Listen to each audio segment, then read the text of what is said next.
Je me suis engagé en politique parce que j'ai toujours voulu donner du sens à ma vie, à mon engagement.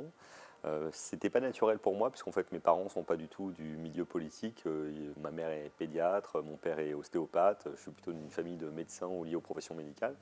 Et j'ai toujours pensé que l'action collective permettait de faire bouger les lignes, de faire tomber des murs comme le mur de Berlin, parce que je me souviens de cette première émotion quand j'avais une dizaine d'années et que j'ai vu tomber le mur de Berlin, de changer les comportements, de changer la vie, de réformer la société. Et puis très vite, je me suis retrouvé à être engagé auprès de personnalités politiques, Bertrand Delanoë, Laurent Fabius, François Hollande, qui même s'ils n'étaient pas parfaits, m'ont donné le goût de la chose publique. Et quand je suis parti de l'Élysée en 2017, j'ai décidé de me lancer moi-même en créant un mouvement citoyen parisien, parce que Paris c'est mon village, c'est là que je suis né, c'est là que j'ai grandi et c'est là que je veux faire bouger les choses. Alors j'ai choisi de faire de la communication en 2010 parce que Bertrand Delanoë me l'a proposé. À l'époque, je travaillais déjà à la mairie de Paris dans le domaine culturel et Bertrand Delanoë était maire de Paris. Et son conseiller en communication a quitté ses fonctions et Bertrand Delanoë a choisi de me proposer ce job que je ne connaissais pas. Et j'ai accepté immédiatement pour deux raisons. La première, parce que ça me donnait l'occasion de travailler avec lui. J'avais beaucoup d'admiration pour lui. Travailler à ses côtés, apprendre à ses côtés, c'est quelque chose de très stimulant et d'excitant pour moi.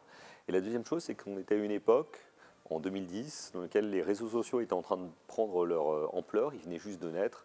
Facebook est arrivé en 2007, Twitter en 2008. Et je sentais profondément que la révolution numérique allait non seulement transformer les codes de la communication, mais en plus donner à la communication un rôle central. Et je voulais être un des acteurs, si ce n'est un des pionniers, de ce nouveau monde de la communication. Pour moi, la réussite, c'est suivre son propre chemin. Il n'y a pas des médailles que l'on vient gagner dans une compétition qui serait écrite d'avance. Il n'y a pas des bons jobs, des mauvais jobs, des bons postes politiques, des mauvais postes politiques. Il faut savoir suivre son propre chemin, c'est-à-dire suivre ses envies, ses passions, saisir les opportunités, rencontrer des personnalités qui vous donnent le goût des choses. Et moi, c'est la façon dont j'ai toujours envisagé mon propre parcours. J'ai jamais fait de plan de carrière. Je me suis toujours dit que le hasard, la chance, la réussite, le travail allaient me permettre de saisir des opportunités. Et jusqu'à présent, c'est ce qui a pu se passer. Je touche du bois, on va dire, puisque pour l'instant j'ai eu de la chance. Mais ce que je conseillerais à chacun, c'est justement de savoir saisir ces opportunités sans faire de plan de carrière. J'ai accepté avec plaisir l'invitation de ce soir, tout d'abord parce que je suis toujours curieux et même avide de rencontres, quels que soient les cercles qui me proposent de venir les rencontrer. Et ce soir particulièrement parce que je suis attaché, on va dire, à la question de la parité, de la diversité, de l'égalité entre les femmes et les hommes. C'est quelque chose qui m'a toujours travaillé depuis l'enfance. J'ai été élevé par une mère seule, j'ai trois sœurs. Et la question de la place des femmes dans la société m'a toujours motivé, m'a toujours imprégné profondément. Et j'ai souvent constaté malheureusement de profondes inégalités économiques, sociales, professionnelles, et qui m'ont toujours choqué quand je me suis retrouvé dans des réunions en politique ou dans ma vie professionnelle où il y avait essentiellement des hommes, j'ai toujours été mal à l'aise.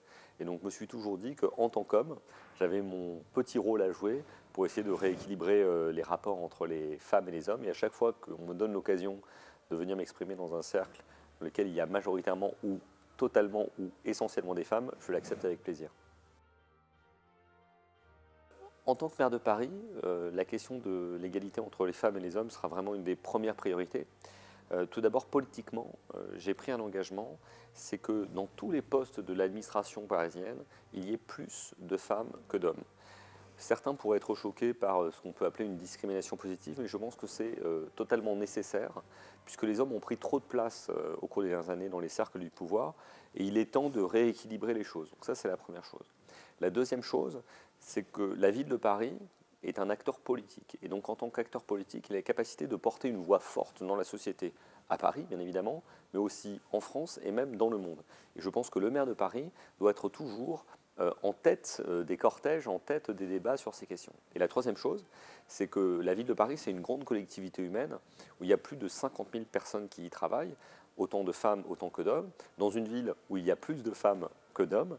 Et donc il faut toujours penser à chaque instant à la conciliation de la vie professionnelle, de la vie familiale, tant pour les hommes que pour les femmes, mais aussi beaucoup pour les femmes, puisque les femmes à Paris ont beaucoup à subir dans l'organisation de la ville. Une charge mentale pèse sur elles. Leurs vies professionnelles sont souvent plus difficiles. Et en tant que maire de Paris, auprès des agents et donc des agentes de la ville de Paris, je ferai tout pour que leurs conditions de travail, leur équilibre professionnel leur permettent aussi de s'épanouir totalement en tant que femme.